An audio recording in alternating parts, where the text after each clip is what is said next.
Oof, today is a good day. It is the first mock draft of 2024, and I am so excited. Now, there are going to be 22 picks in this first round, mainly because there is a couple of teams whose father-son selections take them outside of the first round. So what that means is they then get brought in, as well as Sydney and Gold Coast being the two clubs that traded for North Melbourne's compensation picks, so they get added in as well. I know 18 teams, it should be 18 picks. I'm with you on that, but let's get into it. Pretty much every club is covered. Fremantle and Gold Coast are going to feature prominently because of their strong drafting positions, so let's get into it. My April mock draft for 2024. Let's go.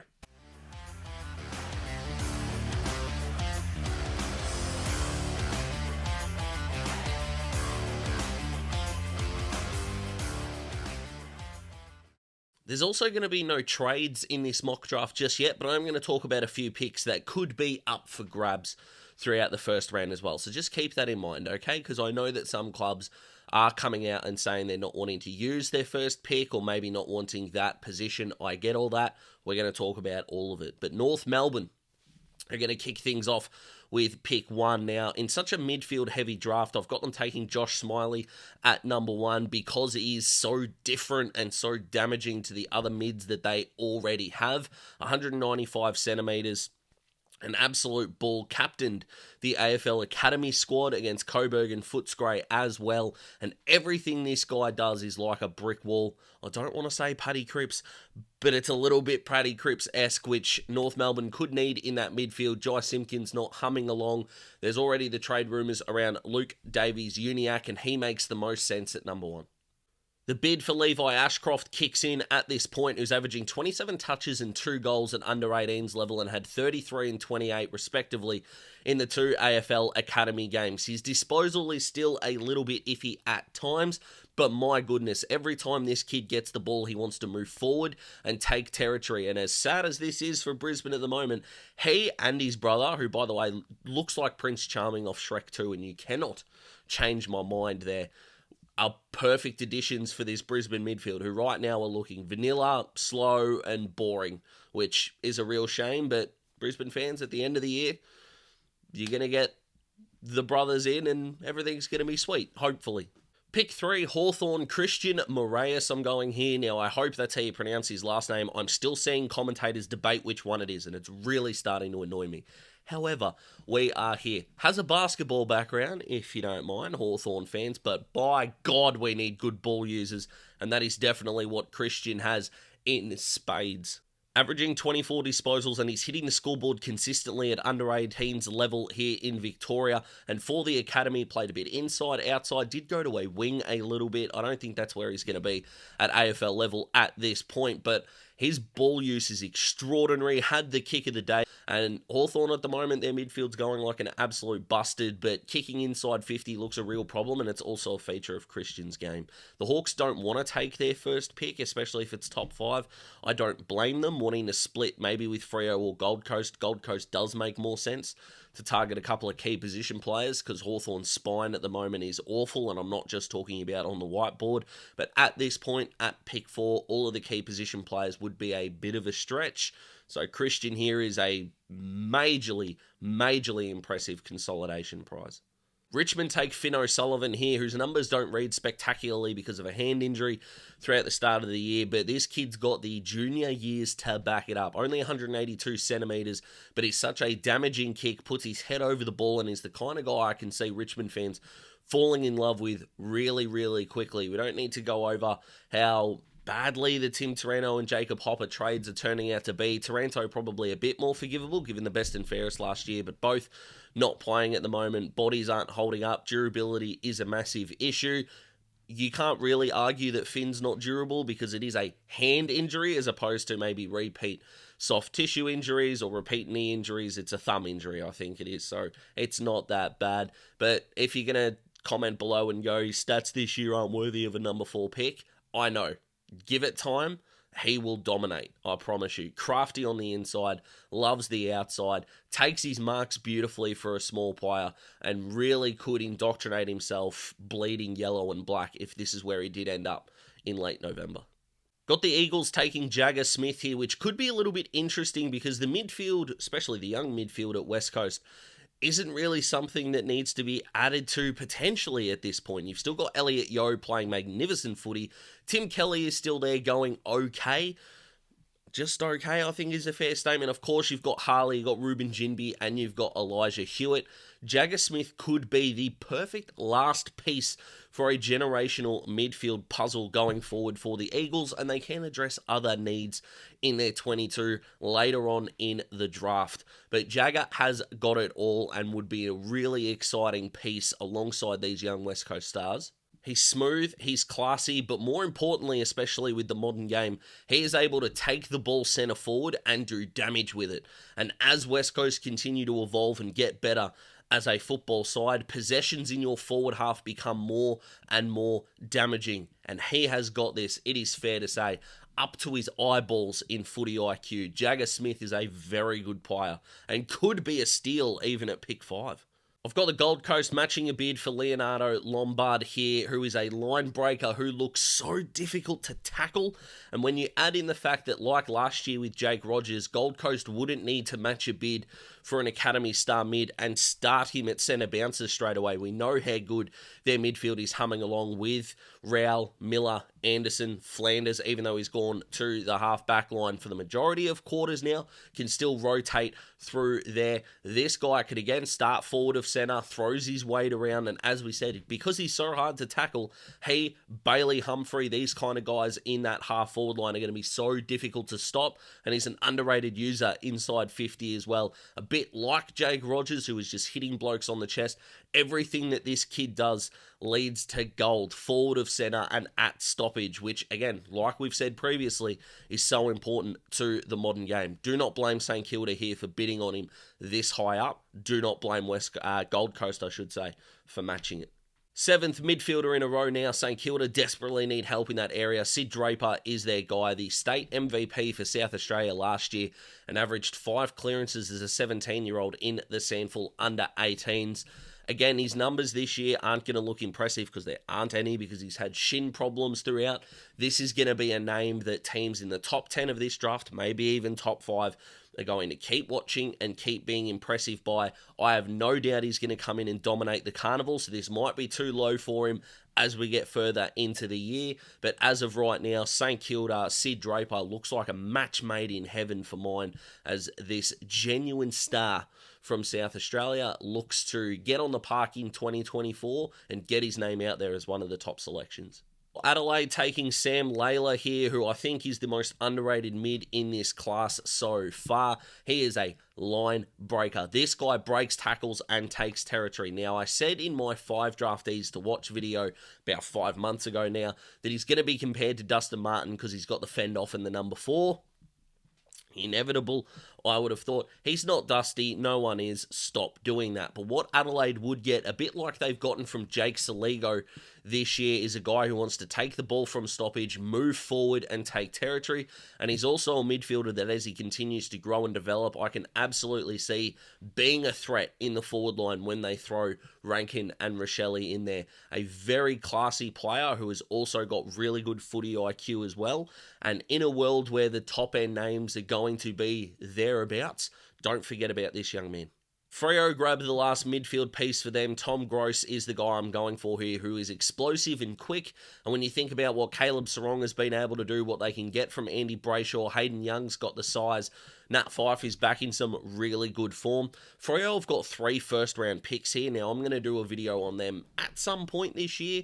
I think when it becomes a bit more solidified as to where those picks will end up as all of their options that they could do with their 3 first-round picks. But as we said, this is without trades and as the draft order stands right now. And finishing off that midfield mix, I think, is going to be super important.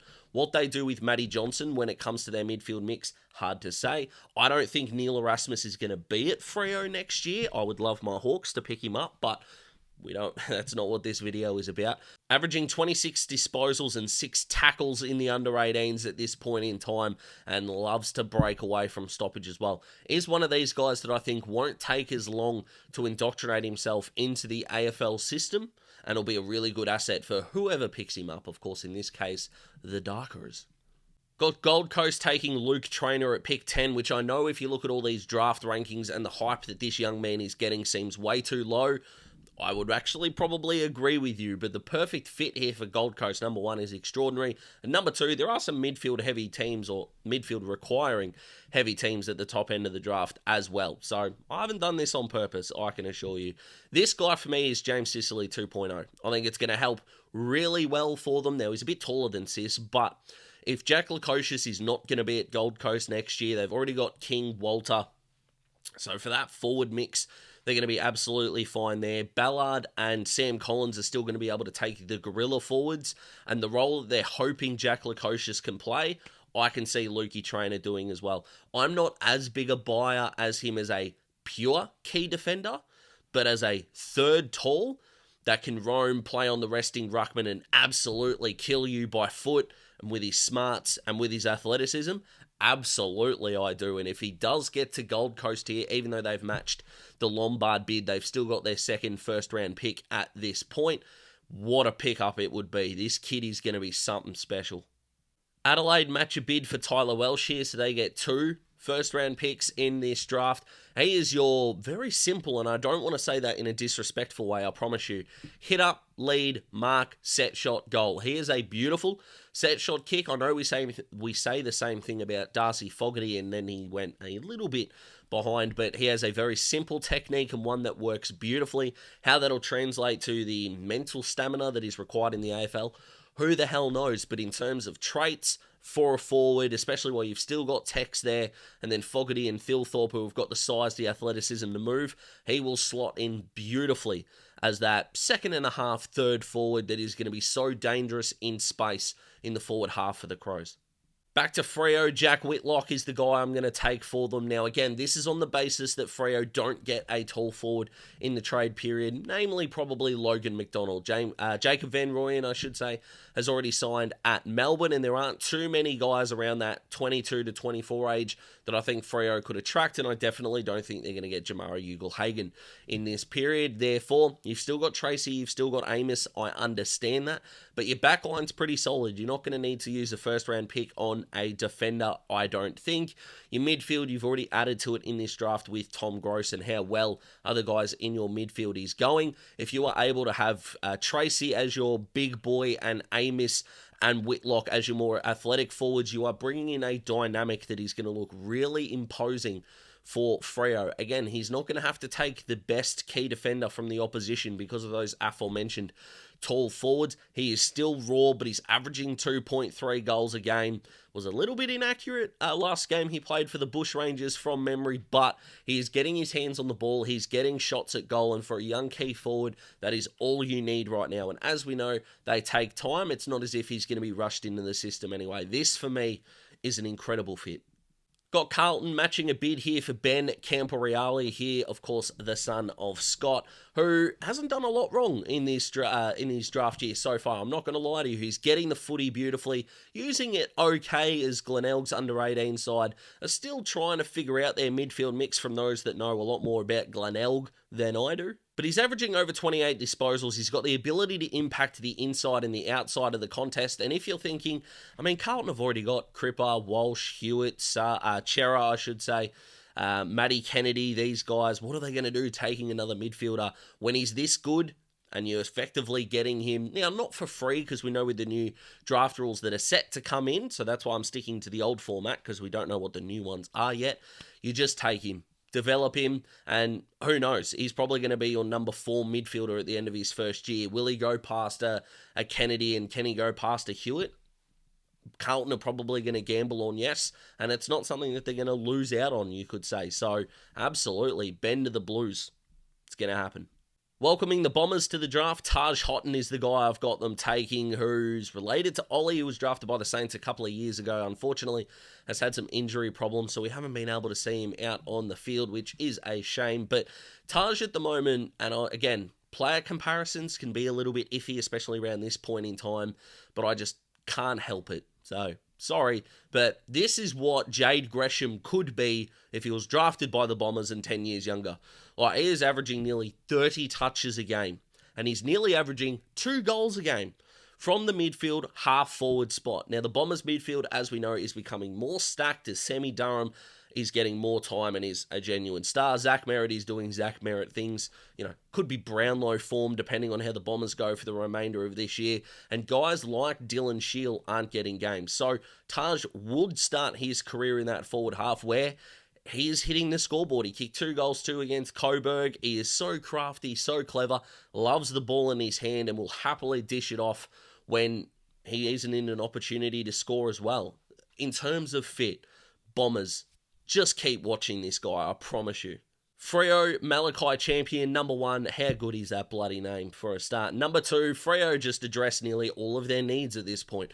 Small forward is a need that they've got, and the fact he's from WA is a bonus, not the reason that he is going here. At some point in his career, I think he is going to do something, a highlight reel of some kind, that is going to drop your jaw. Every time he goes near the footy, something extraordinary is going to happen. Now, he is a high impact per possession player, even if the possessions aren't that high, but his craftiness around goals is extraordinary, and for a football club that is lacking a little bit of X factor in their forward line, he would be an awesome fit. The Dockers are 3-0 when they score above 70 points, though, so they do need to address that offense in the draft this year or in the trade period, which I think they're going to do with going after Logan McDonald and these guys. But again, for this mock draft, they don't have access to do that. Therefore, Malachi Champion becomes a Docker. Melbourne take Harry O'Farrell here, who is my favourite kind of key defender. He plays back shoulder, and that's where he does his best work. They've got May, they've got Lever. I know, but considering they've taken Jacob Van Rooyen and Matt Jefferson in back-to-back drafts in the first round, and then last year, of course, they took Caleb Windsor and Colton Tolstrop. I hope I'm pronouncing that right. They can now go and get a key defender, a project player that they can just not hide away, but they can put in their VFL system, get them up to standard and go from there. Is Daniel Turner going to be a forward full-time? Who knows? If you can pick up the best key defender, not only this late in the first round, but can stash them away and not throw them to the Wolves early, you are laughing and would add to a gluttony now of amazing Melbourne first-round picks. The Giants take Bo Allen here, who would offer some real positional versatility at over 190 centimetres tall.